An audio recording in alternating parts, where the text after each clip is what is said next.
Hello there everybody, it's Subba92 aka Nightmare, and welcome back to Higurashi Kai Minagoroshi. Oh, that music is very, very fitting. I know who the culprit is. Oh God. I'm still... just... Jesus. Now I really need to go back to the other Higurashis and re-experience those. But I'm not done thinking. There are still some things that I need to figure out. Oh, whoops.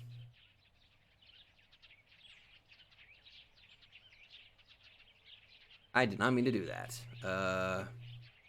As I wake up, I see Satoko in the calendar. The first one to wake up is supposed to tear the calendar. Sometimes we both tear the calendar by mistake, so the date is 2 days ahead. Satoko likes to tear the calendar, and that makes her wake up early every morning. It always makes me smile, but I feel devastated as soon as I see the number 22 on the calendar. It's going to happen today, June 22nd, the day I die. Good morning. Good morning, Rika. Good morning, guys. Guys? Are you still asleep? Eh, there's someone else living in this house other than you and I. I just said good morning to that person as well. Hey! Don't try and spook me like that. Satoko won't be able to sleep without holding your hand tonight, Rika. Sometimes I feel like Satoko can see Hanyu, and it's as if the three of us are living together. That would be so much fun. It's time for me to go to school, but my body feels heavy. I'm going to die today. Knowing that, I don't even feel like going to school. As I repeat my life, I can detect the day of my death pretty precisely. I always die on the day I feel this way. Rika? We should get going now. I'm taking a day off today.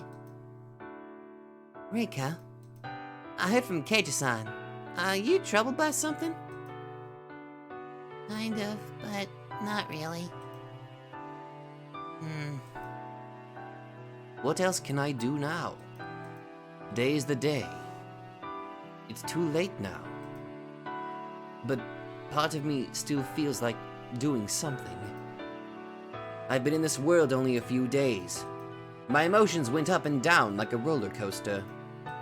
Sometimes I felt motivated to fight. Other times I felt desperate and gave up. Keiichi and my friends showed me their strength, but I still lacked the iron motivation required to change my fate. I was only motivated when something lucky happened. I was hoping to gain the courage to fight against my fate, but here I am today, conceding to destiny. Keiichi told me that we can make a miracle happen if we work together, but he didn't teach me one thing. He didn't teach me how to believe in that. If I don't believe that I can make a miracle happen, I won't be able to make a crack in the wall of fate. It seems so simple, yet it's so difficult. I couldn't even decide whether I should be on the stage or stay below the stage as a spectator. I told Hanyu that I haven't decided what to do after this world is over, but that's a spectator's point of view. For the people on the stage, this world is the only world. For them, the end of the world means the end of life. That's why they would do anything to change their fate. That's why they can make a miracle happen. I was never working hard enough, because I always knew that I could reset my life. I thought I was one poor girl who couldn't change her own fate. That's why I'm here again today. It's as if I slacked off on summer projects and woke up on the last day of the vacation with nothing completed. Oddly specific, but accurate. What should I do? Should I not work on it, knowing that I'm not going to make it on time anyway? Or should I do whatever I can do, even though I may still get in big trouble. Perhaps a miracle will happen. Perhaps the homework will be done overnight. Miracles don't happen to homework. I have to do the homework on my own. Without effort, nothing will ever get done. Without effort, not even one question will be solved. I think you should spend your day doing what you want to do. You can drink by the window all day just like you want. You're suggesting that I shouldn't do anything since I know I'll get in trouble anyway? For Hanyu, it's not about the homework. It's more about the vacation itself. The vacation will be over, no matter how much I want it to continue. In her eyes, it's pathetic for me to make a big deal out of not completing the homework, and contemplating whether I should still work on it or not. On top of that, I'm saying that I might as well die if the vacation is going to be over. If I was in her situation, I would be laughing hysterically. Keiji told me to seek everyone's help in order to finish my homework, but I'm not taking that offer, because I don't want to cause them trouble. And I don't want the teacher to know that I got help from them. If I was going to have regrets, I should have worked on it from the beginning. If I had no intention of working on it, I should have just relaxed without stressing so much. If I didn't care what other people thought, I should have asked for their help in the first place. Those are the three options I talked about with Hanyu yesterday. I didn't choose any of them. I've been living for over 100 years, but I still can't decide. My 100 years were wasted. Satoko? I'm not going to school today because I have a cold. You do? Do you want me to take your temperature? I need to rest today. Could you tell Chie that I'm not coming because I'm sick? Rika, Are you really sick? Keiji-san told me that you're worried someone is trying to kill you. I'm very concerned about you. Thank you. You should go now. You'll be late. Satoko looks at the clock, then looks back at me again. I'm very happy right now. I'm happy that I'm back with everyone and that I'm living with you again. So, if I lose you, I'll be living in a very sad world. Just think about that. The world without me. Oh. I think this is a different sprite, isn't it? I don't think I've seen this sprite for Satoko before. Yes, the world without you is a very sad world. I've never thought about that. I thought that the world ended when I died. I never thought about the world after my death. That was never my concern. I want you to take care of yourself. It's not just you. If something happens to you, everyone will be sad too. Satoko. Rika, I'll leave you alone for today, but talk to me if you have something on your mind. It's sad how you won't talk to me. Satoko seems like she wants to say more, but she looks down instead. I know what she's trying to say. I realize how selfishly I've been living. It was wrong for me to look at this world as a staged play. But it's too late. It's too late now. Satoko leaves the house in a hurry. Hanyu and I are left alone inside the house. I know you want to be alone. I'll disappear until you call me. Thank you. You're still yourself, even after 100 years. You're not a 100-year-old mountain hermit. You deserve to think about your life as a young girl. I don't want to force you to think like a grown-up. It's not your fault, Hanyu. I was just being so arrogant. Call me if you want to talk to me. You're not crying anymore? You're not going to beg me not to give up on my life? You're a stubborn person. I know it's better not to be too persistent with you. After all these years, you know me very well. I know you already know this, but let me say this. Today's the day. Do your best. No matter what you do or don't do, this world is going to end today. But if you wish for it, you'll see a brand new day, just like when morning comes. You might find yourself back in June of this year again, but it's still a brand new day. When I was younger, every day seemed so boring. I thought every day was just a repetition of the same things. That's going to become the truth. Let me just tell you to live this day productively. I'm not going to say anything else to you. I knew today was the day, but it's difficult to hear this from you. It's going to end. Again, huh? Yes. It's going to end again. Just like always. Hanyu disappears and it gets quiet inside the house. How should I spend my day? How should I end this day? Should I work on my homework knowing that I'm not going to make it on time? I only have half a day left. I have to do my best. I should think about what I can do. This world is supposed to be a happy place. People are enjoying their lives. I should have enjoyed my life more, too. That doesn't mean that I should have lived my life optimistically. It means that I should have enjoyed my life by fully experiencing both happiness and sadness. If I did that, I wouldn't be worried about what to do after my death. I should have lived with all of my energy. When the time comes, it'll be over. Live. Day.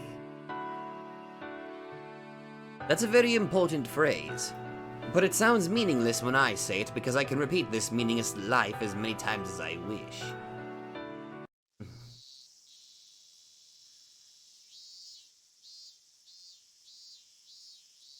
I wash the dishes.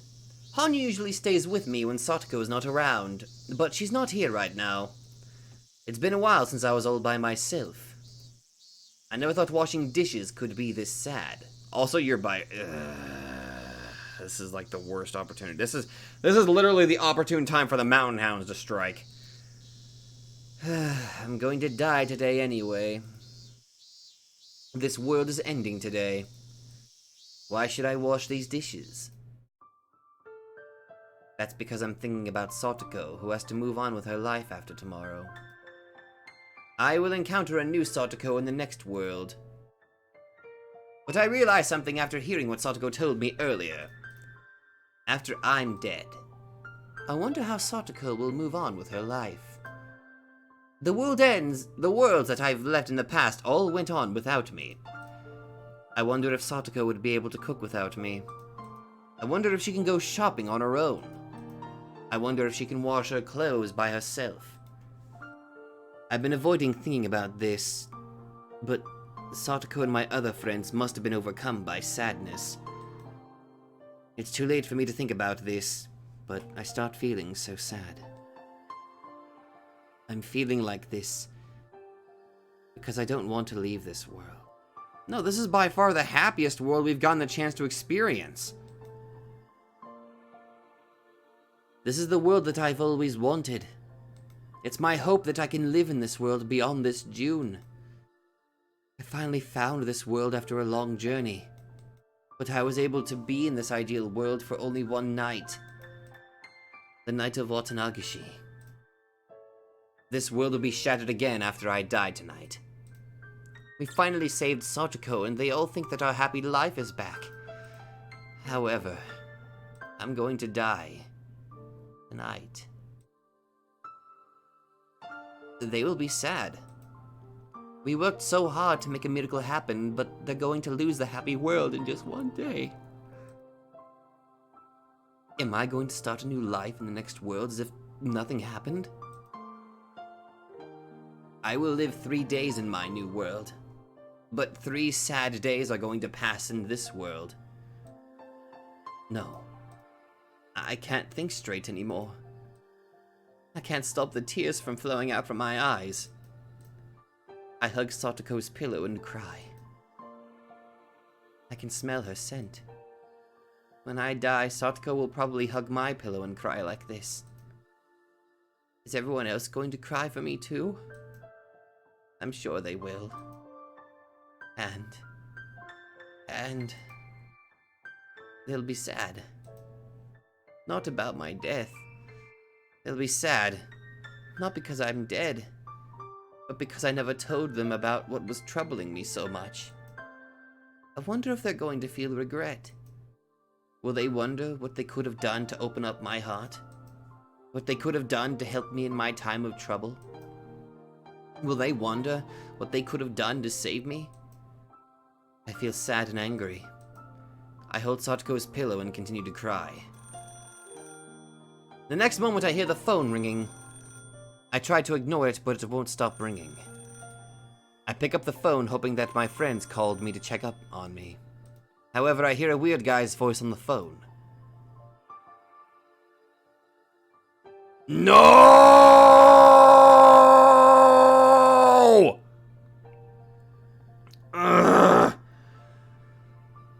Hello, this is Okinogi Gardeners. Is this the Furude residence?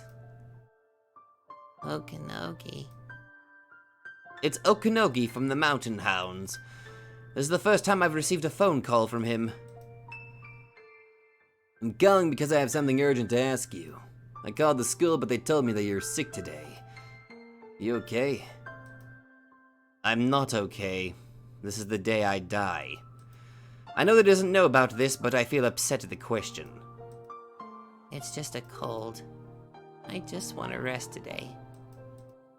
Really? Well, this is a very fortunate coincidence for me. What? I don't know why he's saying that he's glad I'm sick at home.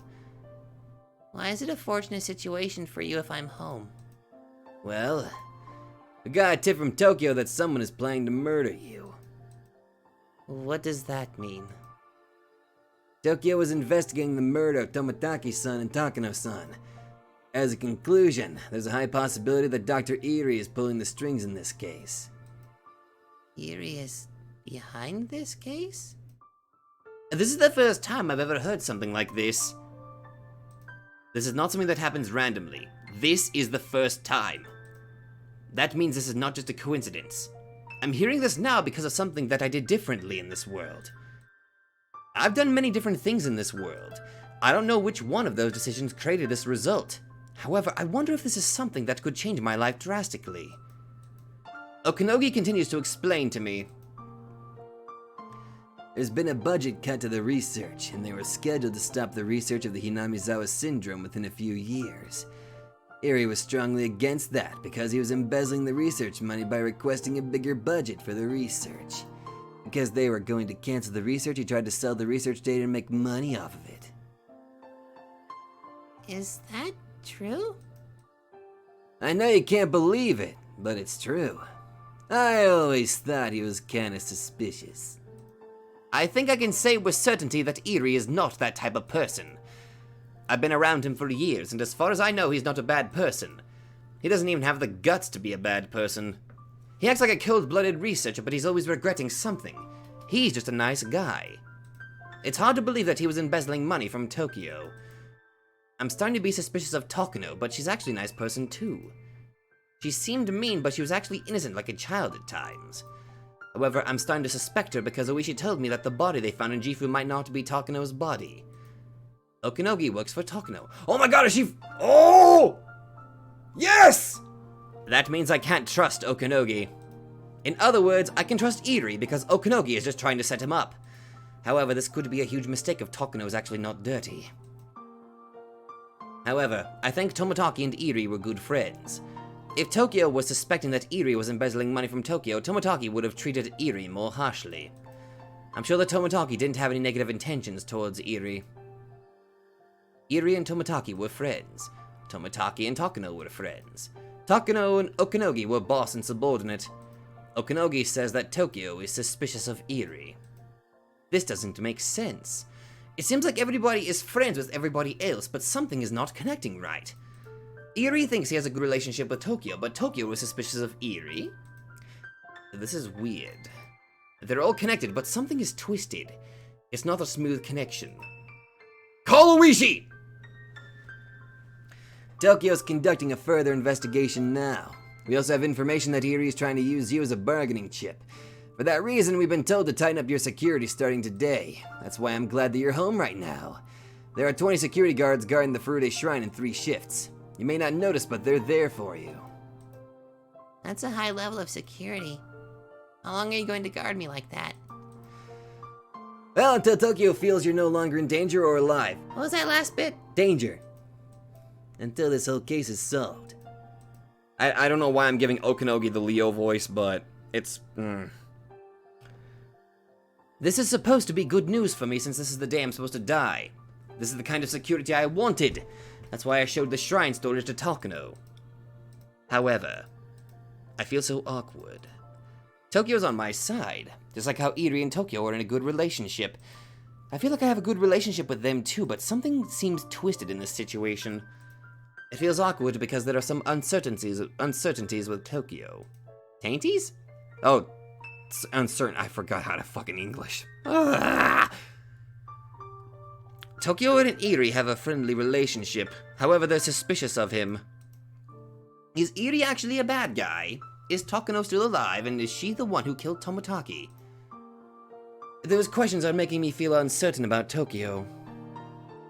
I thought Tokyo would always have one intention as one single organization, but in reality, they have 2 intentions. In other words, what's the word? It's a word I see often in the political section of the newspaper. Factions. There are 2 factions in Tokyo, one that wants to be friendly with Eri and one that looks down on him. That would explain the twist that I see in this whole picture. Maybe I'm influenced too much by Oishi. If he hadn't told me that he was suspicious of Takano, I would have believed Okanogi without a doubt. Well, maybe not. Even without Oishi's theory, Okanogi still sounds very suspicious. Eri is a loyal researcher of the Hinamizawa syndrome. Tokyo understood this, so his relationship with Tomotaki was very good. Plus, Eri is not the type of person who would commit embezzlement. Okanogi, you fucked up! Kind of. He's a law-abiding citizen with good morals. Of course, he's passionate about his maids, research too. But that's a reasonable passion as a researcher, nothing beyond that. He doesn't have the guts to commit a crime. Many of the mountain hounds are going to guard me. This is what I've been wanting in my previous lives.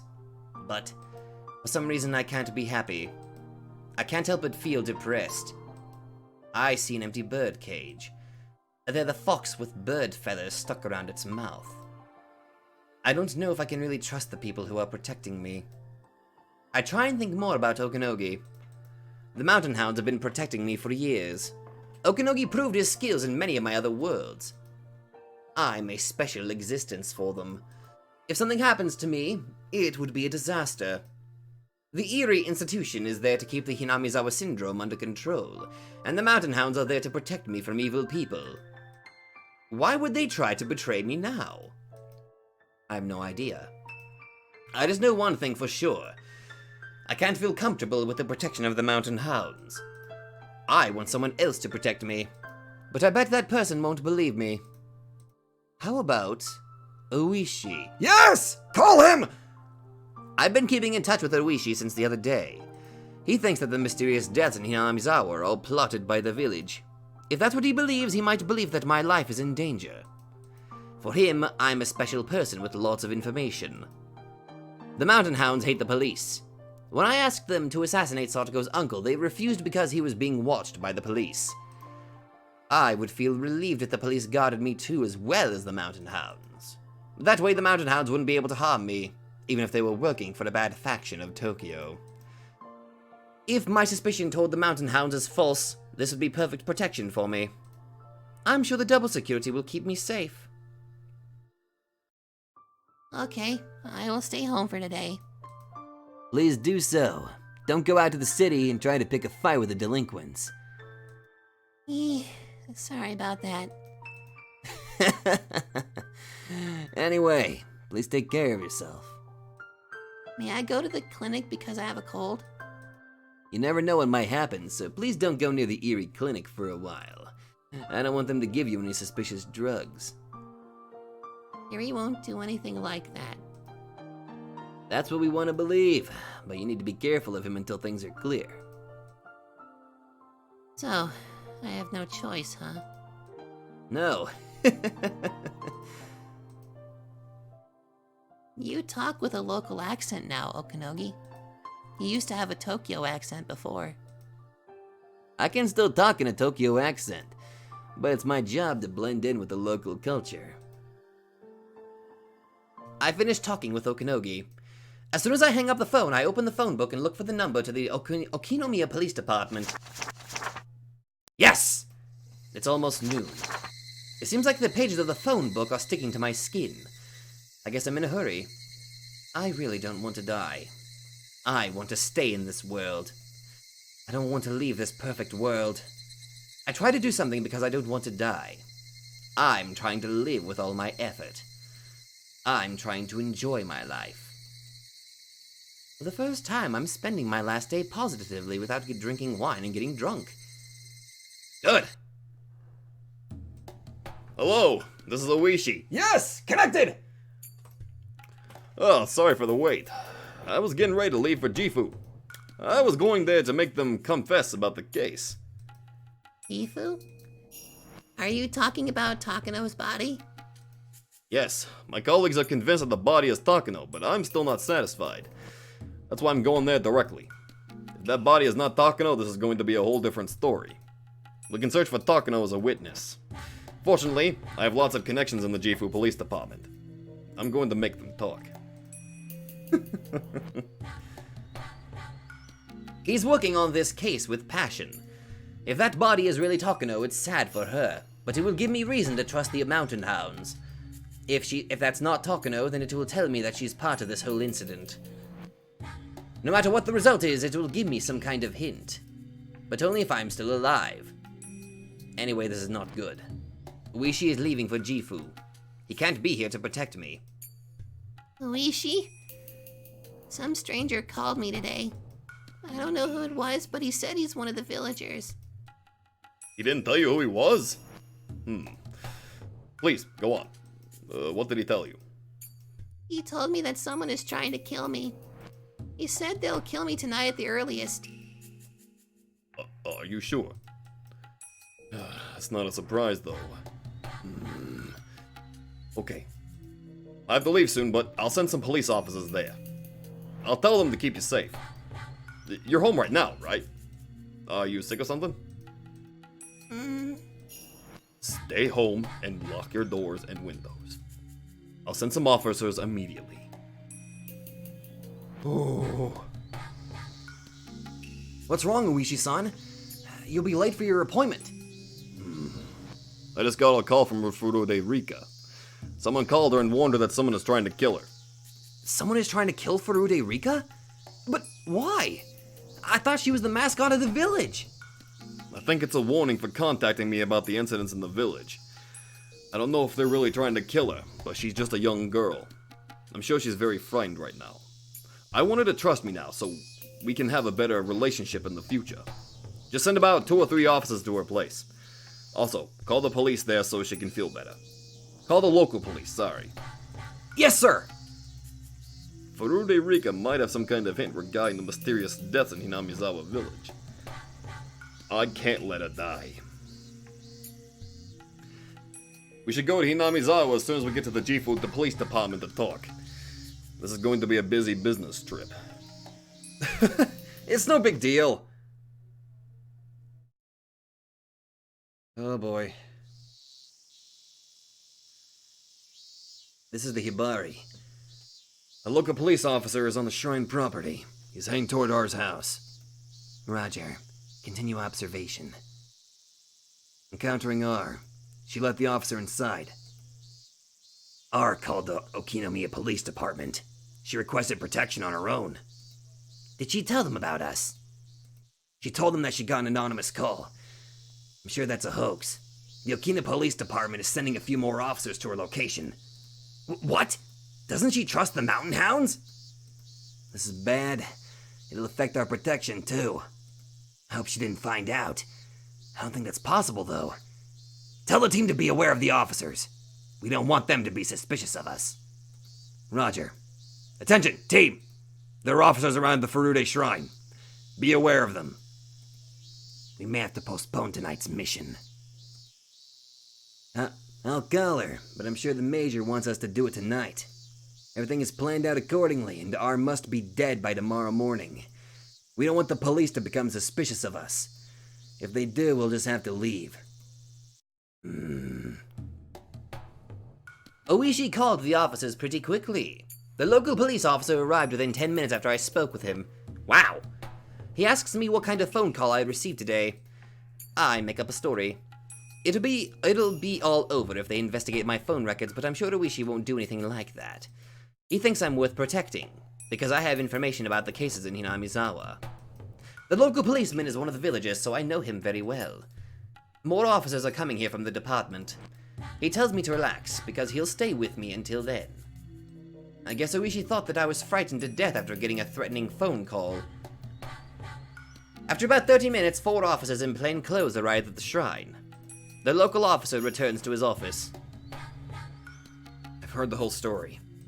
We'll guard the shrine, so please call us if something happens. Detective Oishi will be here in the evening. I'm relieved to know that Oishi is coming here. Thank you very much. At least one person will be downstairs. I'm sorry, but is it okay if we use your restroom? Also, will you give us one of your spare keys just in case? Sure, you may use the restroom too. My house is on the 2nd floor of the storage building. The 1st floor is a storage of emergency supplies for the village. I'm glad to know that at least one police officer will be there for me. The officers check the map of the shrine. 1 will be in the storage, and 2 will walk around the shrine property. Also, 1 officer will be standing in front of the stairs that lead to the shrine. Oishi is so reliable in this world. In my other lives, Oishi tended to look at me as his enemy. However, in this world, he thinks I'm on his side. I'm sure it's because we became friendly around the time we saved Satoko. It's ironic, but perhaps the return of Satoko's uncle was a necessary event. I hate to think of it that way, but actually, yeah. Since he returned, you've been able to establish a very good relationship with Oishi in this world, so... no, I'm still not gonna give Tepai that. He does not deserve any positiveness. If Okanogi was right about Eri, he won't be able to come and harm me with 20 mountain hounds and 4 police officers protecting me. If Okanogi is the bad guy, they would be discouraged by the police. It's like giving garlic to a vampire. This is the best security I've had in 100 years. Am I still going to be killed tonight? I need to do whatever I can do. I should struggle as hard as I can. I won't give up. I won't even think about my next life. This is what enjoying life is all about. This is what living a serious life is all about. Hanyu, are you there? I'm here. What do you think, Hanyu? I have to admit, I've never seen anything like this. Is it still bad for me to expect something different this time? I'm not going to hope for anything. I just have to accept whatever the result is. Hanyu is still acting like a bystander. I knew she was going to say something like that, but part of me was hoping she would say something more positive. I feel a little disappointed, and I wonder why Hanyu always acts like an onlooker. I always thought it was natural for her to be that way because she's a special existence. Also, because of her horns, that kind of puts me in the mind of, like... Damn it, I can't say the character's name because it spoils Umineko! Ah! But you guys know who I'm talking about, right? I don't want to spoil anything Umineko related, but you guys know who I'm talking about. I'm getting that same feeling. I also thought that I was supposed to act like her because I'm close to her. But I just can't become a bystander like her. I can't become like her. I can't stop hoping for a better life for Furude Rika. That hope was betrayed so many times, and my heart was crushed countless times. That's why I stopped having high expectations. Is Hanyu the same way? Are you also afraid of being hurt? I've only lived for 100 years, but I know how scary it is to have high hopes. Hanyu should know that also, since she has lived longer than I have. I always thought that Hanyu was a special existence. But except for the fact that she's invisible, everything about her is the same as me. She has the same emotions as us, yet I still saw her as a special existence. That's why I just assumed that her mind worked in a different way. I've been living for longer than you. I know that there are more sad things than happy things in this world, and that hope will always be betrayed. That's why I don't want to be hurt anymore. So you're not expecting anything from this world either? I have hope that this world might be different. But you think I'll be killed again? That's not what I'm thinking. Hanyu looks uncomfortable. She has no doubt that I'll be killed again tonight. That's what not having hope means. But she just can't admit it because she doesn't want to hurt my feelings. You're the same as Satoko. You're waiting for some stroke of luck or some miracle to come and help you. You're afraid of fighting. You think that being patient is the same as being strong. That's how I was until not too long ago. Hanyu looks down and clenches her lips. She won't deny what I said. I know that you've heard it over and over. Miracles are not going to happen unless everyone works together. That means you have to believe. A miracle is not going to happen unless everyone believes in it. It sounds as if I'm telling her that the miracle is not happening because of her. Maybe I was too harsh on her. I stay quiet for a while, and Hanyu continues to look down. She's shaking. Then she looks up at me and talks. I see sadness and a little bit of anger in her face. I can't even touch people or talk to people. You think I'm just like everyone else, even though all I can do is watch? Do you understand how it feels not to be involved with things? Her voice sounds stern. Except for me, she can't communicate with anyone in this world. She hates to be reminded of that. I'm sorry. Let's stop this. I don't want to fight with you. I don't want to argue with you for the rest of the time I'm alive. I don't want to argue with you either. But let me just say one thing. You're my friend. I don't want my friends to tell me not to expect too much of my life. I'll apologize for that. But you must respect my opinion too. She can be very stubborn sometimes. A little bit. She seems weak on the outside, but she actually has very strong rules within her, and she would never compromise them. She apologized to me, but that was not truthful. She's still not expecting anything good from this world. She still thinks that I'm going to die pitifully. That's why she's not going to believe in miracles. I've been with her long enough to read her mind. I feel bad for her in a sense. She's been living too long and lost all of her hopes. She tells me to call her if anything happens and disappears. I'm sure she's still around. She's probably still watching me, as if she's watching a TV show. The time of my death is slowly approaching. Will I be able to survive this time? It's been a long time since I faced this fear without drinking wine. Ah, damn it.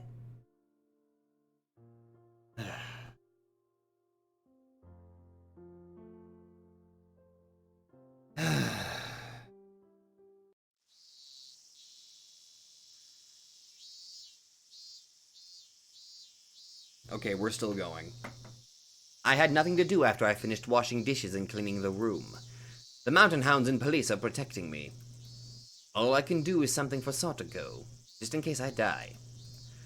Should I write down some recipes for her in the notebook? Will she be happy if I leave a will for her? I laugh at myself. No one would be happy to read a will. If I die, they'll be devastated and wonder why I didn't talk to them. That's exactly how I felt when Satoko didn't ask for any help when she was abused by her uncle.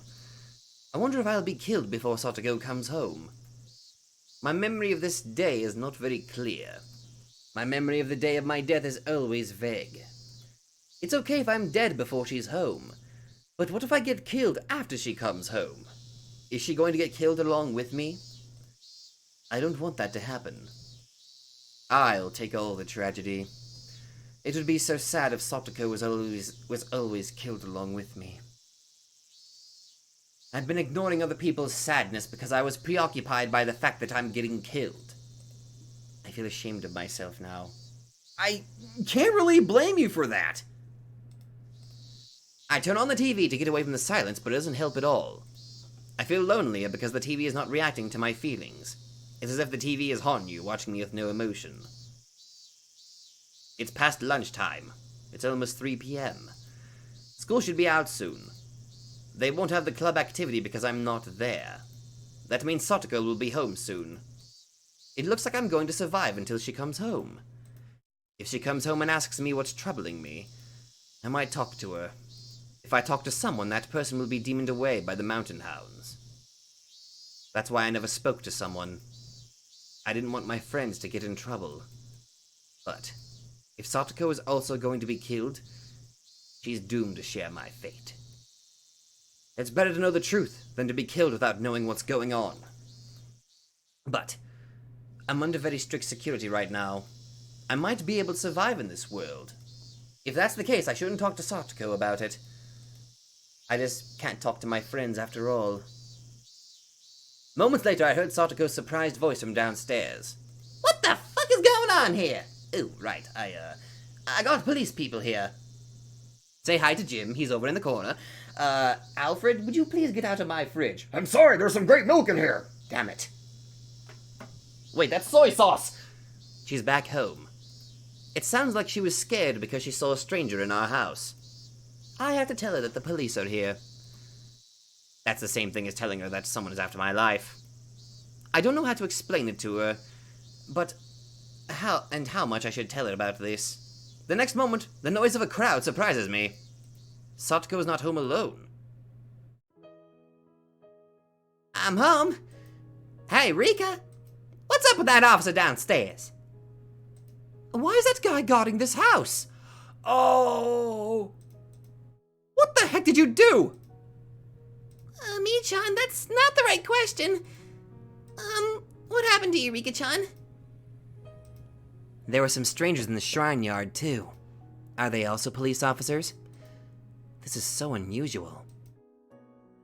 We don't know what's troubling you, but we're all here to cheer you up. It looks like something bad is going on.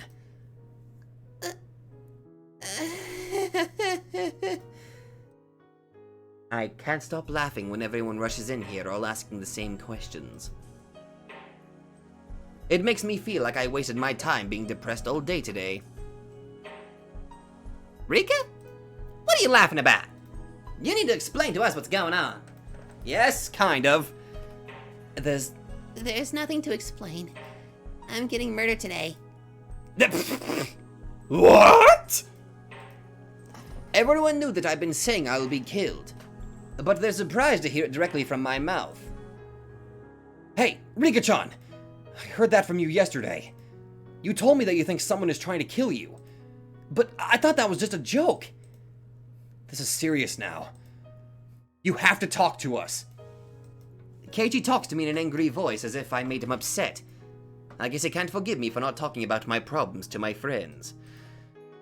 But it seems like he's not the only one who is feeling that way. Everyone is looking at me with worried expressions on their faces. Rika, y'all saved me. I want to do something for my friend, too. I'm glad to hear that. Remember what you told me? You told me to have the courage to fight. But look at you. You're not even fighting yourself. Satoko points out something that I've been thinking. I have no way to argue her point. You told me that you'll get us in trouble if you talk to us. But we're already involved, even though you haven't talked to us yet. Oh my god, please tell me that please tell me she talks to them about it, and then they just start like, wait a minute. Hounds. This shit. Demoned away? Then it just starts clicking in their heads. Please let this be a thing! That's right. We're your friends. If you're in danger, all of us are in danger too. When Satoko was in danger, we all fought for her, remember? It's the same thing! If your life is in danger, I think it's time for the Sonozaki family to step in. We're more reliable than the police. Right, sis? She's right. She's right. You have to talk to us. What kind of trouble are you in? Who the hell is threatening to kill you? We'll rip out his nails. Damn right. Wait, what? Based on how you're acting, I assume you don't even know who's threatening you. If you know who it is, it's not that big of a problem. Me. You guys are so smart. You know everything even though I haven't talked to you. This is not a time for jokes, Rika. You have to talk. What's going on? What happened to you? The police are here, so this is a huge deal. How can you talk to the police and not us? Is it something that you feel uncomfortable talking about? There's nothing uncomfortable to talk about for Rika. Calm down, Satoko. Rika-chan is the leader of the Furude family. She's worshipped as the rebirth of Oyashiro-sama in this village. She may have been in trouble even though we didn't know about it. Maybe she didn't want to talk about it because we were trying to have a good time in this village. You know? So it has something to do with this village in Rika-chama. It must be related to those crazy old people who worship Oyashiro-sama. So it must have something to do with the curse of Oyashiro-sama. I know. It must be related to the case of Toмотaki-san and Takano-san. But why is Toмотaki-san's death related to Rika-chan, and why would they try to kill her? I can't make the connection. It's crazy that someone is trying to kill her anyway. I'm sure something terrible is going on and Rika-chan hasn't told us about it yet. I'm right, aren't I? You can't talk to us because that's not something pleasant, right? I can't believe this. Are you serious, Rika? Are you related to the case of Toмотaki-san's murder? I remain here with my mouth open. I haven't answered anything, but they continue to assume my issues, and they're pretty much hitting the nail on the head. I'm surprised. These are my loving club members. I laugh once again. My secrets and issues are so devastating, but it sounds like it's not a big deal when everyone gets together. They can guess my secrets without hearing any hints from my mouth. I realize how powerless I am. I admire the power of my friends. They're stronger than I thought. I think I can just tell them everything now. If you want me to talk, I will. But I'm sure you won't believe me. We will believe you. As long as you tell us the truth, we won't dismiss it. They're all looking at me with serious expressions on their faces, and they promise they will believe me. I'm going to tell them everything. I want to see if they will really believe me or not. I'll tell you then. I think I'm being targeted by the suspect who killed Toмотaki and Takano. Is that the true suspect of the mysterious deaths in this village? I don't know about that, but that's possible. I don't understand. Why would Toмотaki-san and Takano-san's murderer want to kill Rika also? Oishi thinks that Takano is the suspect. Okanogi tells me that Iri is the suspect. Either way, it sounds like someone from Tokyo was trying to kill me. I don't know if it's Takano or Iri, but I know that I'm like their trump card. In order to explain everything, I need to talk to them about the relationship between Hinamizawa, Tokyo, and the Iri clinic. I don't think they would believe me.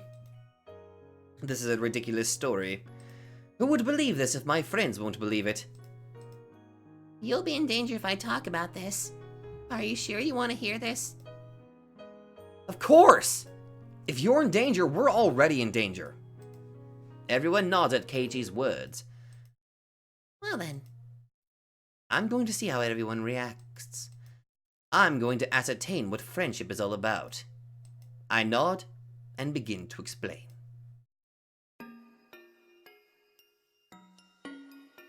Okay, finally! Oh my god. There's a special disease in Hinamizawa. I'm not sure of the official name of that disease, but it's called the Hinamizawa syndrome. Why the hell is she talking like a weird witch lady? I'm not entirely sure. I don't know, I think it sounds good. Shut up! Everyone looks at each other when I mention the Hinamizawa syndrome. They've never heard of that term. The name Hinamizawa syndrome has been around since before the war. This is the general term for the severe homesickness and mental instability that people from Hinamizawa experience outside of the village. People in Hinamizawa have refused to go outside of the village since the era of Onigafuchi. The villagers believe that they'll be cursed by Oyashiro-sama if they leave the village. Also, people who've left the village often came back because they got cursed. People used to think that it was only severe homesickness, but during the war, soldiers from Hinamizawa became mentally deranged in faraway places. In war, sometimes, soldiers became deranged. Being deranged is not a rare thing, but the way they killed other soldiers and the way they committed suicide was very special. One doctor became curious of their cases and studied those soldiers. Was that Eerie? Or maybe it was somebody related to him. That's when they found out that this was a special syndrome only found in Hinamizawa. According to this doctor, their strange behavior was not coming from their culture. It was a mental disease triggered by external circumstances. An externally caused mental disease is different from a psychological illness. It's a type of disease caused by some kind of physical disorder. It causes people to become mentally unstable when something triggers it. There are 3 categories of externally caused mental diseases. They're internal, poisonous, and symptomatic. The internal type is when the brain is damaged. It causes the mental dysfunction. People's personalities can change by injuring the brain. The poisonous type is literally caused by something poisonous, such as drugs and alcohol. The last category is symptomatic. Symptomatic. Okay, I was pronouncing that right. This is a disease where the body secretes an unusual chemical due to some illness, and that causes people to have mental disorders. So... It may sound weird, but it's been said that people tend to get depressed when they have a cold. We all know that physical sickness can cause negative emotions in people's minds. However, in the case of the symptomatic type, it's more extreme. People's emotions are not created inside the heart. They're created by the chemicals secreted from our internal organs. When those internal organs get sick, very unusual chemicals can be secreted. It's known that the thyroid gland secretes hormones that controls people's emotions. When the thyroid gland is defective, the hormone balance becomes unstable and people get sick. It can cause people to not have not only a physical sickness, but also a mental sickness such as depression. I wonder how all her friends are kind of reacting to this tiny little girl suddenly spouting off not only history, but just all of this medical mumbo-jumbo. People don't get mentally sick just because of the mental problems. Humans are made out of flesh and bone. Basically, we're bone mechs. We get mentally sick when our flesh is defective. The doctor also came up with a theory. There is a climatic disease in Hinamizawa, and if people get too far away from home, it affects their hormones and they start to hallucinate. The villagers' faith toward Oyashiro-sama is certainly related to this climatic disease. People in Onigafuchi village knew about this syndrome. They knew that they couldn't survive outside the village. They also didn't want anyone else to come inside the village because they would be infected too. They took this syndrome as a curse, not sickness. The most important characteristic of this disease is an extreme persecution complex and antisocial behavior. The suicide caused by the defect in the lymph node is also a particular characteristic. The unusual behavior of the terminal patients is related to the legend of the demons coming out from the swamp and attacking the villagers. Basically, the sick villagers had a severe persecution complex and wound up killing the other villagers. Ugh. After a long time, survivors in the village started understanding the rules of their disease. They found out that this disease is incurable once you contract it. That's why people stopped letting outsiders into the village. Also, once you become ill, you will develop a severe persecution complex. This can happen to anyone in the village. The doctrine of Oyashiro-sama says that the blood of humans and demons is mixed together, and that Oyashiro-sama is controlling the violent blood of the demons. Okay, I gotta... People said that you'd be cursed if you didn't follow Oyashiro-sama's rules. So, by following the rules, they could cope with this climatic disease.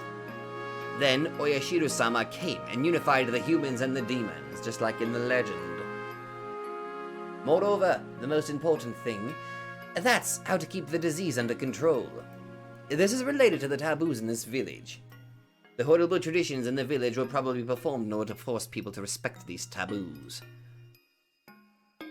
There are several ways to keep the disease under control, but there are two main conditions. The first one is suspicion. When people suspect someone, it can trigger the persecution complex, and it can lead them to have terminal symptoms. Oh. Basically paranoia. It acts as the fuse. That's why the villagers made sure to have a strong community so people wouldn't suspect each other. Oyashiro-sama is known for her horrific reputation, but she's also known as a goddess of marriage and friendship. However, this condition is not as dramatic as the other condition. In fact, this tradition is not only practiced strictly in Hinamizawa anymore, and it's only recognized in Hirasaka Town in Okinomiya. Now for the other condition. This one is more clear and is practiced more strictly. If the villagers leave the village, they will get ill quickly, proportional to the distance from the village. The villagers nowadays will not get sick rapidly, even if they go out of town or out of the country for a long time. However, back in the day, they would get sick very quickly as soon as they left the village. It's very unfortunate that Keiichi got infected so soon after he moved to the village. It was also very unfortunate that he got sick just because he left the village for a few days to go to his relative's funeral in that one world. That's why Hanyu felt so bad for him in that world and kept on apologizing to him. No matter how much she apologized, he didn't hear her though. Aww. Anyway, these rules are the wisdom of old times. People created the curse of Oyashiro-sama in order to cope with the Hinamizawa syndrome. Is there any way to use this externally caused mental disease for military purposes? The aforementioned doctor insisted there was, but the military didn't listen to him at all the time. Okay, so it wasn't 1 year. They were interested in developing a weapon that could make a dramatic change to the war situation. They didn't have any money to spare for the research of this strange disease. They were not going to do further study of the Hinamizawa syndrome. Then the war ended. Japan started its reconstruction under American leadership. However, some powerful people in the political world didn't want to accept the American way of thinking. Some of them were fired by the GHQ, but they still lived on as advisors to the government. Such since Japan has a culture of respecting the elderly. Eventually, a political society was formed, the object of which was to get Japan back to where it was before the war. In the beginning, the society was a very small group. It was only a small meeting of 1 or 2 or 3 people. Of 2 or 3 people. However, that small meeting eventually grew to a larger group. That larger group started expanding to become a big organization. Then that organization became a political society. It's actually better to call them a secret society. This secret society eventually came to be called by the name of the place where it was based. Tokyo. Tokyo is full of mysteries. One thing I know for sure is that it's formed by the old people of Japanese political society, and they have strong political influence and financial power that can change the government. They're also connected to various businesses, and they're plotting to take Japan back to where it was before the war. This is a ridiculous story. This is just a story from way back when the war ended. When Japan started reconstructing, Tokyo eventually became a mere name. I almost read that as meme. Tokyo became a meme! However, some of them remained. Japan regained its peace, and years passed after the war. However, some people still continue to believe that pre-war Japan was better, and they were determined to get it back. Tokyo was plotting from several directions to bring the old Japan back. They approached the problem economically, internationally, and through the military too. Japan has no nuclear armaments due to the 3 non-nuclear principles. That means this country has to brown-nose America as long as they hold nuclear weapons. The #1 priority for Tokyo was to be independent from America. They want this country to be on equal footing with America, and to obtain a weapon of mass destruction other than a nuclear weapon. That's when they started thinking about utilizing the Hinamizawa syndrome. However, they couldn't study this disease openly. In order to utilize it for military purposes, they had to hide the existence of the disease itself. So they sent one young researcher, Eri Kyosuke. I need to make it clear that Eri is not a right-wing supporter of the secret society. He was just a young, capable doctor and a researcher. He published an innovative thesis, but the medical society thought he was too radical. However, that convinced Tokyo that he was the only researcher suitable to study the Hinamizawa syndrome. Eri was young and ambitious. He was thrilled to take on the project of studying this rare disease with a large budget, a large staff, and his own facility. But researching this disease would mean that he'd get infected too. No one would want to take on such a dangerous research. However, Eri was so young. He wanted to take the offer from his sponsor, rather than being overworked by the rural hospital. He eventually found out that Hinamizawa syndrome is a special infectious disease, and he discovered a vaccine and a means of treatment. Eri was such a promising doctor. The Eri Institution was formed for the study of the disease. He's the head of the organization, but Tokyo sent a person in charge, because when all's said and done, Eri is just a researcher. That was Mio. Takano's job was to be in between Tokyo and Eri, managing the research progress and securing the secret. Securing the secret was the most important part of her job. She had to do her best not to let people know that he was researching this disease or even that this disease existed. The Mountain Hounds were formed to secure the secret. The Mountain Hounds are under Takano's command, and their job is to keep the secret from outside. They are a special unit formed by Tokyo. Tokyo believed that an elite secret force would help the country during the disputes. They were training the force secretly. Secretly. This was a worldwide trend, since the Cold War prevented the whole world from sending their troops directly to their enemies. Japan was also trying to be part of the world. As a result, the police were forming several secret forces by the 58th year of the Showa era. The second unit, the one that came when Rena laid siege to the school, eventually changed its name. They became an anti-terrorist unit guarding mainly the Kansai airport. Narita Airport is also guarded by a similar unit known as the 7th Company today. They believed that the way to fight without using nuclear weapons is to disturb the major cities using elite special units.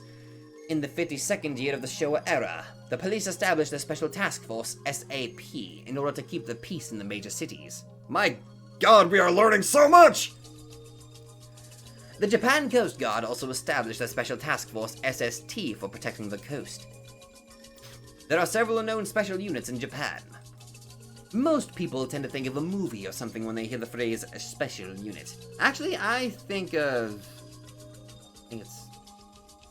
Oh wait, that's the wrong one. I was gonna say a weird crime drama that I've been watching lately. However, these units actually exist, and they are protecting Japan secretly. I've been talking too much as freaking Morgana. Damn it! When there was a suspicious ship by the coast of the Noto Peninsula. My God, I've been talking for a while. You sure you need a break? No, I'm fine. The news reported that the ship sunk before the commando group got there in their helicopters. That was because the SST took it down. However, the news doesn't talk about the SST or any other special unit. All of these units were established after Tokyo made the suggestion to the government. Researching the tactics under the name of peace and order worked perfectly for Tokyo. But since the anti-war movement in the middle of the Showa era made people resent those forces, these special units were still kept secret in the 50th year of the Showa era. I'm getting lightheaded. These special forces are not all formed under the jurisdiction of the police. There are still many military units that are kept secret from the average citizen. The Mountain Hounds are actually one of those military special units. They specialize in kidnapping, espionage, and maintaining secret information. My god, that water, I was needing it! They are virtually an assassination unit. They used to secretly maneuver during the dam conflict too. Tokyo tried to stop the dam project because it was going to interfere with Erie's research. The Mountain Hounds were the ones who kidnapped the minister's grandson. Oh! Many people believe that the Sonozaki family was the center of the movement, but in reality the Mountain Hounds were doing many of the jobs. In that sense, the existence of the Sonozaki family was an advantage to the Mountain Hounds. Oh my god. Their main job after the dam conflict was to keep the disease hidden from the public. If something strange happened, the media would immediately spread the rumor throughout the country. Tokyo didn't want the disease to be known countrywide since they were trying to utilize the disease for their own purposes. The main task for the Mountain Hounds was to kidnap the sick patients. They posed as gardeners, but in actuality they came to the village to make sure nothing strange happens. They're the ones who demoned away the people who went missing. They are also related to some of the mysterious deaths in this village. They're the ones that made Satoshi disappear! The last important person is Tomotaki Jiro. I don't know his real name. He was an auditor who was sent from Tokyo 4 times a year. He came to check on the research progress and explained the requests from Tokyo. He also discussed the research budget with Erie too. Then he got Erie's observation report from Takano. That was Tomotaki's job. Erie started out by studying the autopsy results of the villagers, and he discovered many answers from that. In the 54th year of the Showa era, the Mountain Hounds kidnapped the suspect of the murder of the construction chief, who was a terminal patient of the Hinamizawa syndrome. The disease was dramatically clarified. The research made rapid progress after that. And they discovered a medicine. That's how they discovered it? A vaccine, and a method of treatment for the illness. At the same time, they continued to investigate how to utilize it for military purposes. Because you can't trust the government. One of the interesting findings of the research was that of the pathogen could only be found when the patient is still alive. On top of that, they couldn't detect the pathogen unless they used a certain inhuman method. In other words, it's virtually impossible to detect the pathogen by normal means. It left almost no trace, and the unusual reaction seemed voluntary, so they concluded that this disease could be used to their advantage. However, Tokyo was going through some changes by that time. It's been almost 50 years since the war ended. Many of the old boys of the Japanese government had aged, and the center of the organization in Tokyo was starting to shift toward the new generation.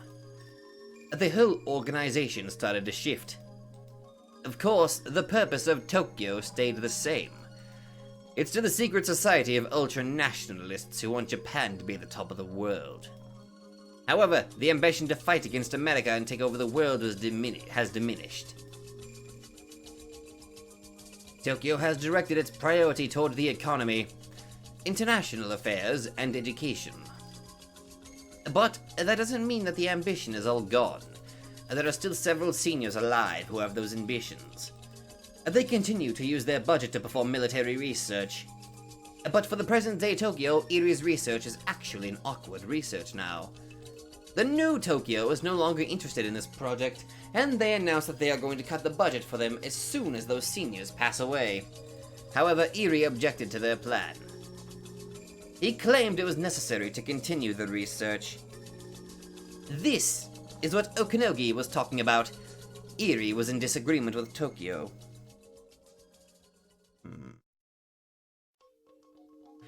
Erie's research was making great progress around that time. They discovered various treatment and testing methods. He was even starting to develop a treatment plan for the whole village. If they stopped the funding, Erie's research would end without any results. Tokyo had a discussion with Eri through Tomotaki, and they decided to stop the research partially, but not fully. However, they told him to immediately stop researching the military usage and destroy all the research data for that. He didn't have much interest in using the disease as a weapon anyway, so Eri accepted that right away. Tokyo believed that it was better to let him find a cure for the disease than to terminate the research and neglect the illness.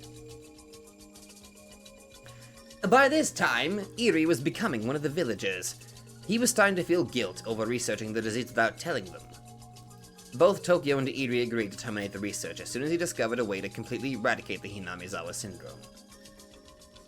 Eri made a plan for the next 3 years, and he promised he would find a resolution by the 61st year of the Showa era.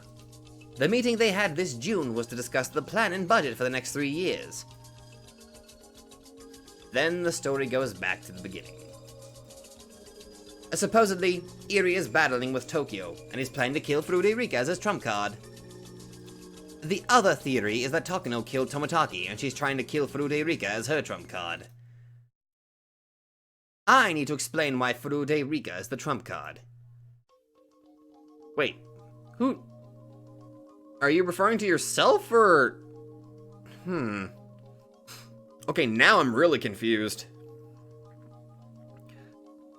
The answer to that comes from the old tradition of the Hinamizawa. Supposedly, members of Furude family have the blood of Oyashiro-sama in their veins. But Oyashiro-sama is supposed to be just a creation imagined up, so that people could cope with the syndrome. However, that's actually not true. There's a special existence needed for the pathogens to survive. That existence is the Furude family. The truth behind the presence of Oyashiro-sama and the coexistence of the demons and humans is that Oyashiro-sama was actually the queen of the village. According to Eri's research, Rika is adored by the whole village not only because she's a cute girl, but because she is the queen.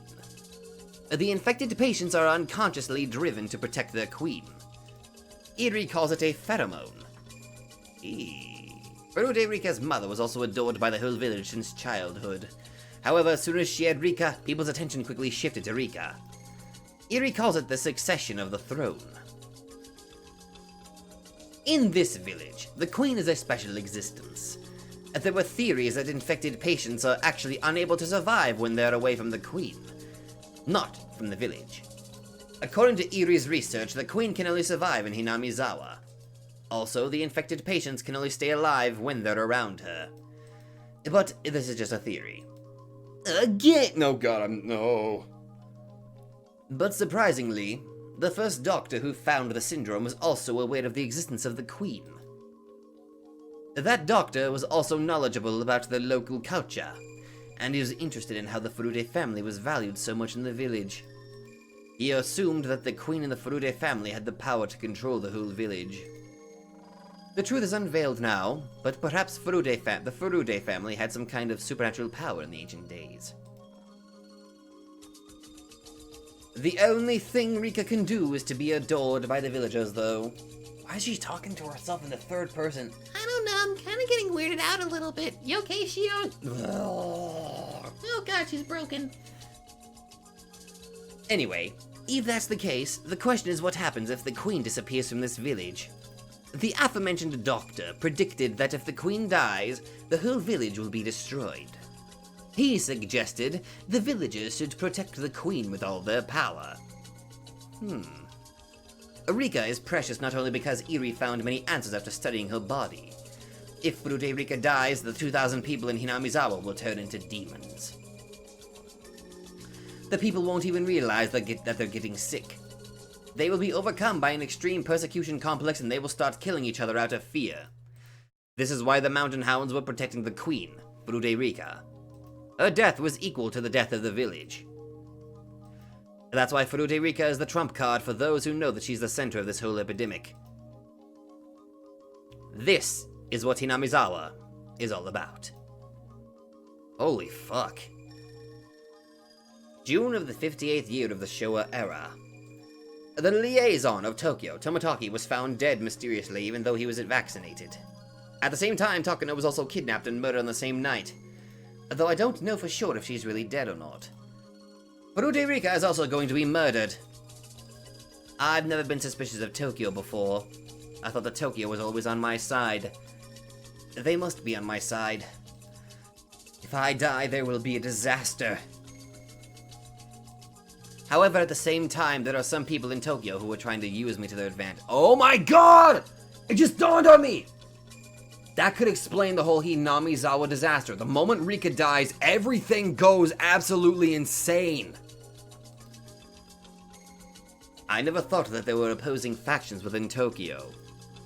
I guess I was naive enough to not realize that Tokyo had internal problems due to the generation gap.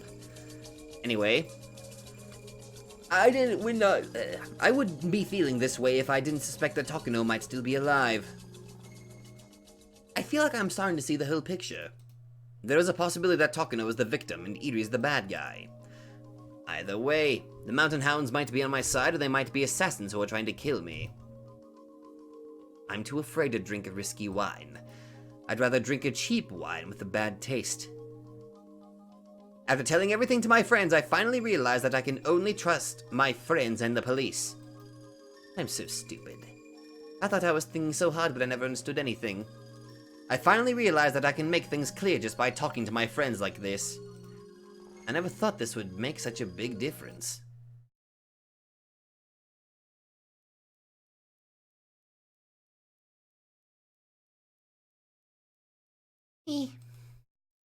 This is the end of my story. As I expected, everyone is shocked. They stare at me with their mouths open. I'm sure even Oishi wouldn't believe this story. That's a natural thing. I'm sure I sound like a crazy person. Atako, we go to the clinic every week to support the research, right? We're not just supporting Iri's research. We go there so you can get the treatment. That's right. You told me that Satoko was ill. I am? Oh, but you're saying that it's not only me, but that the whole village is infected with that disease. Why would I have to take the shot every day and not everyone else? I thought it was just a new type of vitamin that the manager is developing. Satoko, you're a terminal patient. That's why you need 2 shots per day to keep your illness under control. Iri was very passionate about saving you, but he still couldn't find a better treatment to slow down your disease. But he's still working hard to find a cure for you. Don't you joke around! I thought we were getting financial support by supporting his research. I don't want to get those shots every day for the rest of my life. She's upset that she didn't know anything about this, and she also doesn't want to accept the fact that she needs the shots for the rest of her life. Her hollow laughter makes everyone feel so sad. Keiichi opens his mouth. So, if she misses that shot, she'll react like she did that day? There was a day where she forgot to take her shot. She thought that the principal was her uncle. Her fear escalated and she thought her uncle came inside the school to take her back. Once she feels that way, there's no turning back for her. That's right. That's why I tell her not to miss her shot every day. I don't believe you. What do you mean I'm a terminal patient? Why me? No way! When did I become so sick? Satoko's face contorts and tears start flowing from her eyes. I shouldn't have said this. Satoko's starting to remember something she's not supposed to remember. I'm sorry, Satoko. You don't have to remember. It was just an accident. It wasn't your fault. No, this is a lie. You're just lying to us. Oh. Our friends have no idea what Satoko is talking about. They don't need to know. They don't ever need to know about this because they're her friends. Rena holds Satoko's shoulder gently. Rena also holds my shoulder too. We believe your story, Rika-chan. Thank you. You've been carrying such a heavy burden for a long time. I'm proud of you. You've been struggling all alone to this day. I never thought Rena would say something like that to me. I can tell my eyes are filling up with tears. It's difficult to have a secret that you can't tell people. Mine was not a big deal compared to yours, but I still understand your pain. I agree. I'm proud of you too, sis. I act like you sometimes, so I understand your struggles. You're all going to believe my story? Of course. You said we'd believe you. I feel relieved because a lot of my questions about this village are answered now. So, is everyone in this village infected by that disease? That Hinamizawa syndrome? Yes. Everyone is infected. But unlike the old days, this disease is getting weaker now. That's why people can survive even if they move far away or go somewhere far for a trip. But some people still get sick, right? I can't leave this village anymore. Even if you get sick, you can still control the illness yourself. It's very simple yet very difficult. Even if you become suspicious of someone, do not be suspicious. Continue to trust. When you become too suspicious of someone, it will degenerate into the persecution complex and it will be too late. As long as everyone stays close and happy, we will never have to worry about this disease. The disease starts with emotional illness. Modern people don't believe in curses the way people in the old days did. That's why we might be more tolerant to the disease. Okay. Then we should be fine. Yep, we're friends, and we're family. We would never be suspicious of each other. I'm going to believe everything that you said today. You couldn't talk to us because you were afraid that the mountain hounds would harm us, right? I nod quietly. I don't want to think that the mountain hounds have bugged this room. But if Okanogi is hearing this conversation, they will definitely kill not only me, but all of my friends tonight. That's true no matter who my enemy is. Well, it sounds like we should all be prepared to fight now. Let's sum up the story. I'm sorry, that is several chapters of summary right there. So, no, not chapters, that is several. Okay, so let's start with Onikakushi, then we'll go to Watanagishi, then Tatariguroshi, then I'm sorry. Okay. Whew. Someone might come and kill you, knowing that your death can cause chaos in this village. Is that correct? They're coming after me for sure. Are you sure? Will they get rid of their trump card that easily? She's right. The trump card is like a treasure. Isn't it better to have it in your possession? Satoko's eyes are still swollen, but she's not crying anymore. But think about it, Satoko. If you have more than one trump card, you want to play one of them right away. That's true. It's effective to have more than one hostage. One hostage is not as valuable as multiple hostages. Anyway, we don't know anything for sure, and that means we can't be too optimistic. Everyone nods. What do you think about the mountain hounds? Do you think there are enemies? That's not even an issue. They're like wolves trying to watch after the sheep. Just think of all suspicious people as bad guys. We need to seek help from someone who has nothing to do with Tokyo.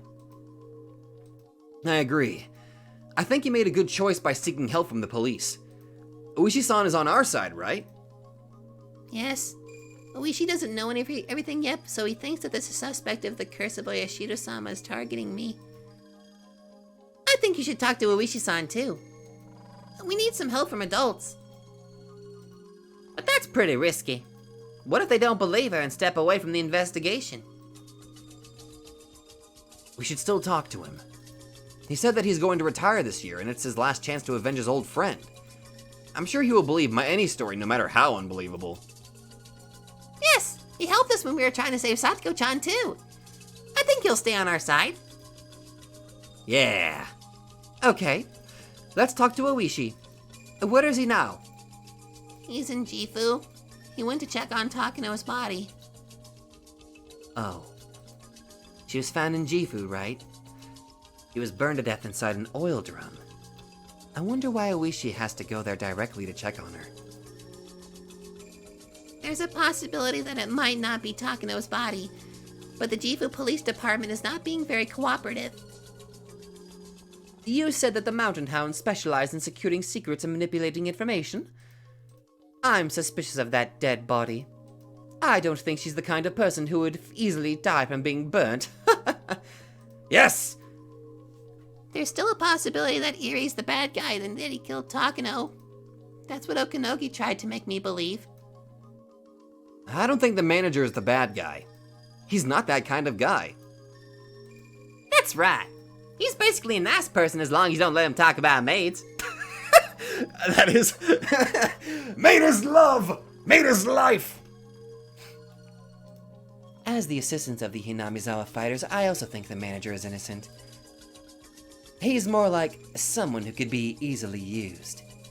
He's just a really nice guy. Everyone suspects Takano-san? Well, we're just saying, if we compare the manager and Takano-san, you know?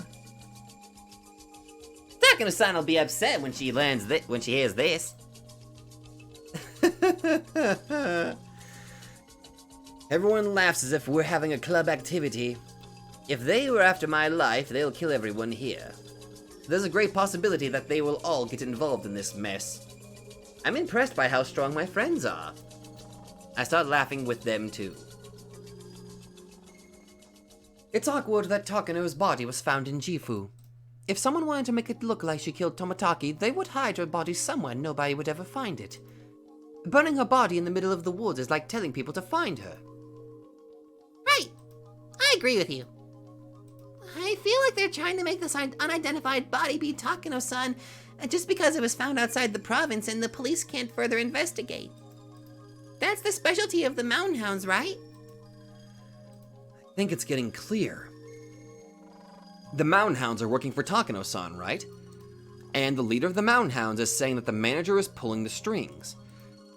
I bet Takano-san and the Mountain Hounds are working together. Toмотaki-san died that way so the manager would be suspected. Tokyo's the only organization who would suspect the manager. They also found the body of the true mastermind, Takano-san. Tokyo would suspect that the manager killed both of them. I see. This is a well-planned setup. Though it's not perfect. It sounds like the Mountain Hounds are setting up the manager. Oh my god, this makes me so happy! Now how are you gonna ruin it? I think we should talk to the manager directly. That's the best way to do it. That's right. I can tell if he's telling the truth or not just by looking into his eyes. Rena, you kind of got a little creepy. Oh, sorry.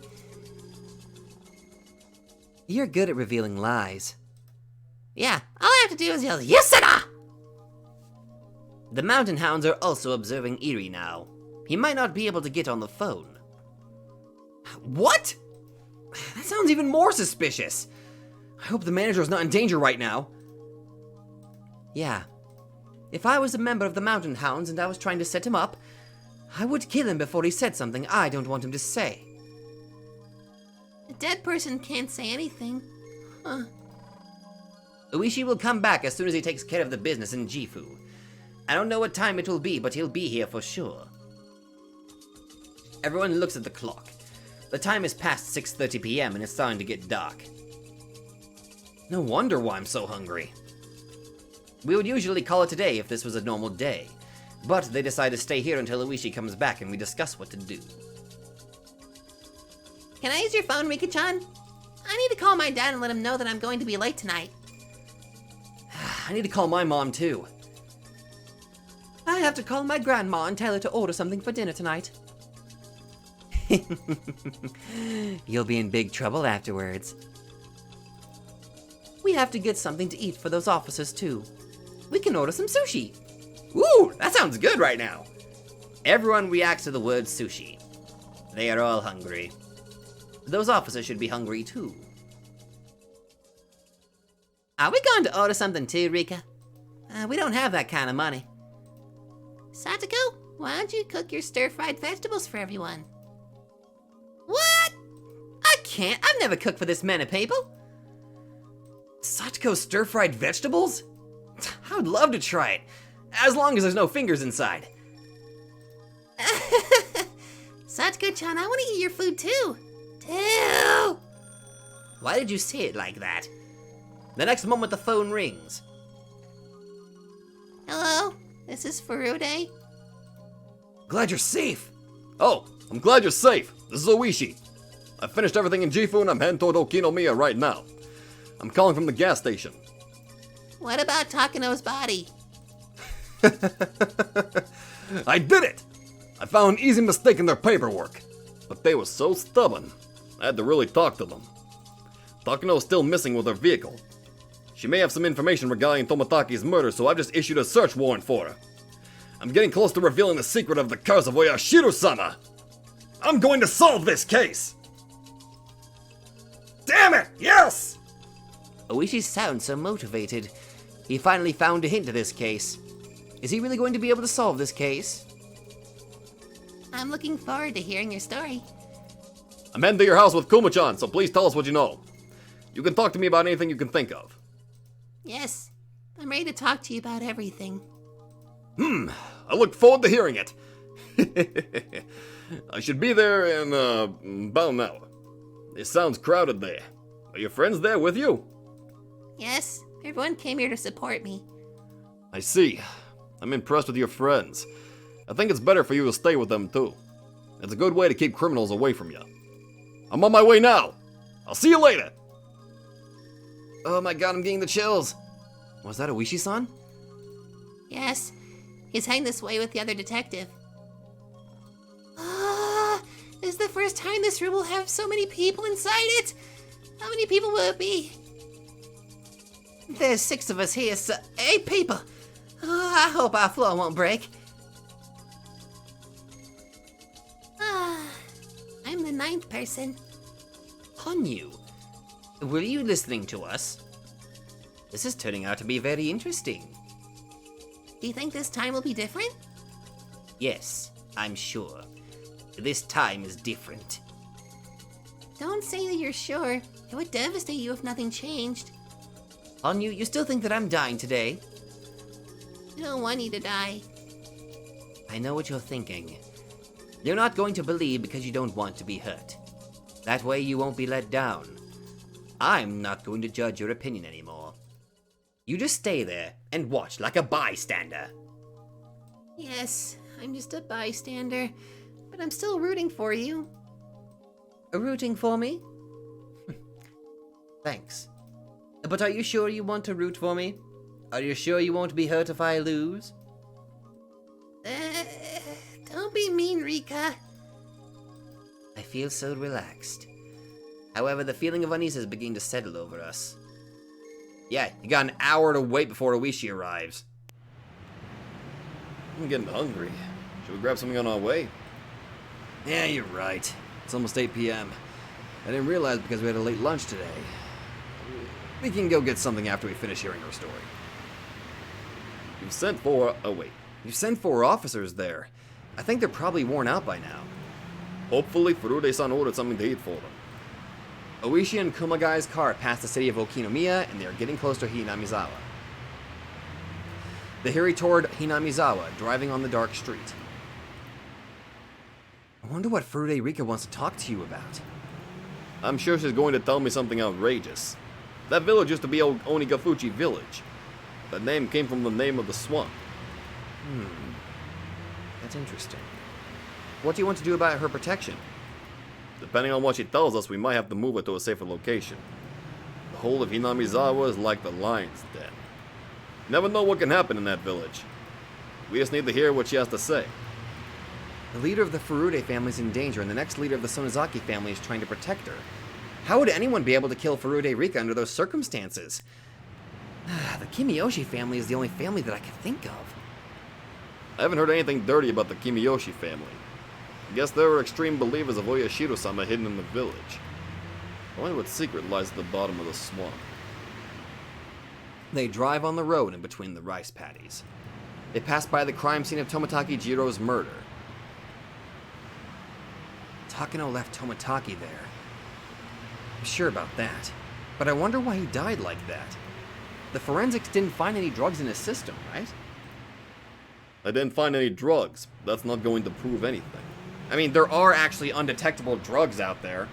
There are hundreds of strange drugs in this world. There's no proof that those drugs are not being used.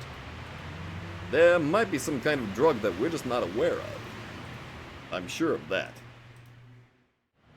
Must be some kind of drug out there that made him scratch his throat until he died. I'm going to make the suspect talk about it once I make the arrest. It would be even better if Rika would tell me about it, though. He must have learned how false charges are made after seeing what happened to Jifu today. Oh my god, that was horrible. If that guy was in our department, I would never forgive him. He flat out refused to admit he made a mistake. The Jifu Police Department is still convinced that the body belonged to Takano-miya. But we're not going to believe that. The top of the department will make the final decision. It's obvious that they made a simple mistake. They're not admitting it because they don't want to get in trouble. They need to rethink their attitude. The car suddenly shakes. The concrete road is ended, and they're on the gravel now. The beginning of the gravel road is the entrance to Hinamizawa. They continue to drive through the woods for a while. Kuma-chan. Stop the car! What? Uishi tells him to stop right now. Kumagai steps on the brake in a hurry. The seatbelt tightens up to keep them in their seats. What's wrong? I wonder what that car is doing over there. Uishi taps on the rearview mirror. There's a van parked off the street. It's a beat-up van, and it looks like someone's private business vehicle. There's no reason for someone to park their car here. Kumagai also thinks it's suspicious. It seems like the car is empty, but there's a light flashing inside of the woods. It might be a flashlight. It's strange at this time. I'm surprised you even saw that car. I'm always telling you, a detective must pay attention all the time. I wonder what he's doing there. Is he dumping something illegally? Is he dumping someone's body? Perhaps it might be two lovebirds having a secret date. But that can't be it, judging by that vehicle. Hello, Okinomiya SP. Can you hear me? Good evening, and good night. This is Okinomiya SP. I can hear you fine. I need a license number scanned. Let me repeat. Okay, let me repeat. It might take a while. We'll wait. Uishi-san, according to this map, there's a facility of the Japan Telephone Company here. What the heck is that? They call it a facility, but there are no people there, and it's just where they keep their system. He isn't sure how the telephone lines work, but they must have some kind of connecting device here. But that's just an ordinary van. That doesn't look like a vehicle of the Japan Telephone Company. They should have the company name on the van if it was them. Some other company might be taking care of it. Anyway, we should just go and ask. Uishi is not sure if that's the case. Why would a phone company come and do maintenance at this time of night? Let's go and check what's going on. Furude-san is waiting for us, so we need to be fast. Yes, sir. His special detective's instinct is trying to tell him something. He's achieved that instinct over the years. Don't get yourself killed! He can't really explain this feeling. He just feels something is shady. He knows that he has a special power when it comes to something like this. This is Yu-Gi-Oh! 2. The vehicle stopped. 2 people got out. I suspect they're detectives. They're approaching you and will make contact in less than a minute. It's completely dark out here, yet they can see the 2 newcomers clearly. They must be using the night vision scope. Roger. Attention everyone! Yu-Gi-Oh! 2 through 5 must wait for the green light. Yu-Gi-Oh! 7 through 8 must clear 100 meters. Roger. Yu-Gi-Oh! 4 and 5, copy. Yu-Gi-Oh! 4, roger. Yu-Gi-Oh! 5, roger. Yu-Gi-Oh! 7, roger. Yu-Gi-Oh! 8, roger. This Yu-Gi-Oh! There's been some trouble during the modification of the phone facility. The 2 detectives. We request clearance to open fire. Roger! Wait for the order. By the time Oishi and Kumagai reach the phone facility, they're being watched from various directions. There are 2 binoculars and 2 sniper rifles pointing at them. There's a pair of shooters and a pair of watchers. They are located in different places so they can shoot Oishi no matter where he tries to run. They are all in camouflage suits hiding deep in the woods. No wonder Oishi can't spot them. The snipers are aiming at their heads the whole time. They should have no idea. They are on the verge of losing their lives right now. The rifles are still locked, but they can be released any minute. They are ready to shoot any time. They find the fenced machine right behind the parked van. There's a sign of the Japan telephone company on there, with a sign that tells them to keep away. Good evening. Sorry, but could you leave? We're in the middle of maintenance operations. There are 4 men working there. They're wearing blue uniforms. Oh my god, please don't kill Oishi! Please! They have their toolbox open and are working on some wires. We're sorry to interrupt you. We're from the police. We're wondering what you guys are doing since it was strange to see a van parked out here. Good evening, officers. We're almost finished. Who are you guys? You're not from the Japan telephone company, are you? Oh, we're not. We're from the Okanogi Electrics. Oops. Sorry, I'm out of business cards. Okanogi Electrics? Where's your office located? Huh? It's in Okinomiya. Could you give me the phone number and the address of your office? Why are you asking? You forgot the telephone number? Oishi looks at them with a piercing glare. Their response is very suspicious. Usually the vehicles of an electric company is full of various types of equipment. However, the van parked there has nothing inside and it looks just like an ordinary car. Also, a company car usually has the name of the company painted on it. But this one is just a plain van. But that's not the reason why Oishi feels they're suspicious. It's their attitude that bothers him. They don't sound or look like typical contractors. They are obviously not electricians. The time is strange, and the number of people is strange too. They are obviously suspicious of Oishi. However, that's about the only thing he can tell. He knows they're suspicious, but he has no idea what they're trying to do there. One guy tells Oishi the phone number. Kumagai writes the number down so we can ask the department to call and confirm this number. We're not doing anything suspicious. You do realize by saying that you kind of make yourself look suspicious. Sir, are you okay? Anything suspicious? Okay, I'm gonna have to ask you to turn around. Okay, you guys are very suspicious. Who are you? If you're really a contractor, you should have proof of that. But you don't have anything. Besides, your whole attitude seems off.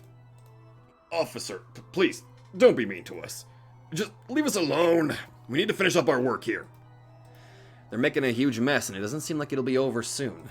It almost seems like they're just getting started. We know you're not really a contractor. You should have studied better if you want to act like an electrician. Oishi raises his voice. The members of the Mountain Hounds gradually start to look annoyed. Oishi looks at their faces. Then he grins at them. However, Oishi has no idea. He thought he could handle these suspicious people, but in reality, they're horrific demons that he can't deal with. Meanwhile, Kumagai is going back to the car. He's there to contact the police department. He will call the department using the radio. Then the department will call the Japan telephone company. That way, they can reveal who they really are. Attention! Yu-Gi-Oh! 1! You have permission to fire. Yu-Gi-Oh! 7 clever. Yu-Gi-Oh! 7 clear. Yu-Gi-Oh! 8 clear. The sniper is still aiming at Kumagai's head as he heads back toward the vehicle. The lock on the rifle is no longer in effect. The sniper places his finger to the trigger. He's wearing a glove with the fingertips cut off. His finger looks so cruel. As soon as he slightly moves his finger, he will take someone's life. This is Yu-Gi-Oh! 1. Everything is clear. All green. Kumagai hears a quiet noise. It's similar to the sound of the jumping rope that he used as a whip when he was little. That's the last thought Kumagai has in this world. Kumagai collapses to the gravel road. That was it. Didn't even jerk.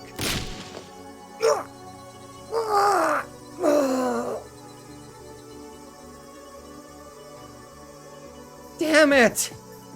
Oishi is lying on his back on the concrete after getting shot in the chest. His lungs are filled with blood and the blood comes out from his mouth. Oishi realizes that he was hit when the world begins to blur before his eyes. He can vaguely see the guys aiming guns at him, but he doesn't care anymore.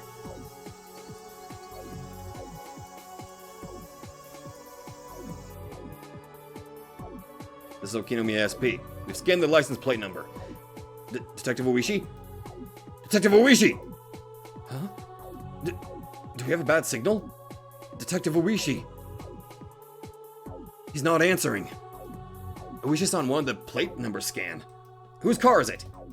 It's just a villager's car. No one special. Who is it? It must be someone suspicious if Oishi-san is asking about it. It seems like nothing is out of the ordinary. No accidents, no tickets. He was probably pissed because that car passed him on the street. He can be a pretty stubborn guy sometimes. This is Yugioso. We took them out. We're resuming our job now. Roger. Be sure to get rid of their vehicle. Major, Yugiosa terminated 2 officers. They're resuming their mission.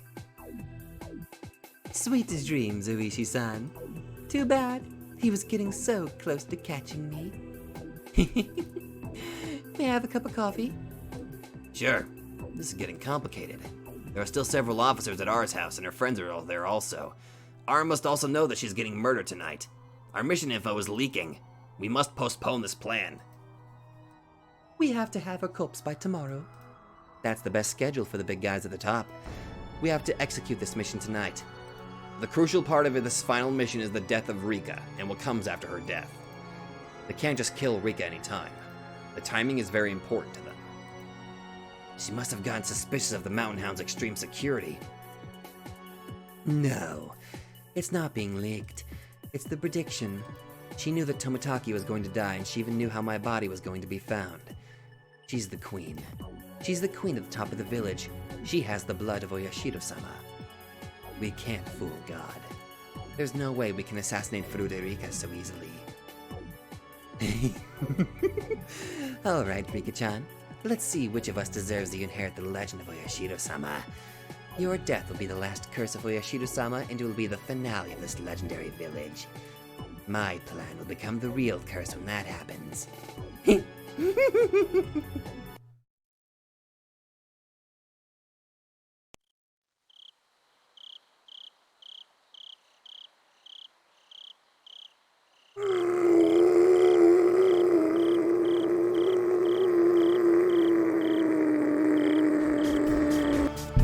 Hello there everybody, Sabato92 here, and if you like this video, be sure to let me know in the comments down below. And hey, if you guys like my content, then maybe you'd like to check out another channel who I think deserves equal attention.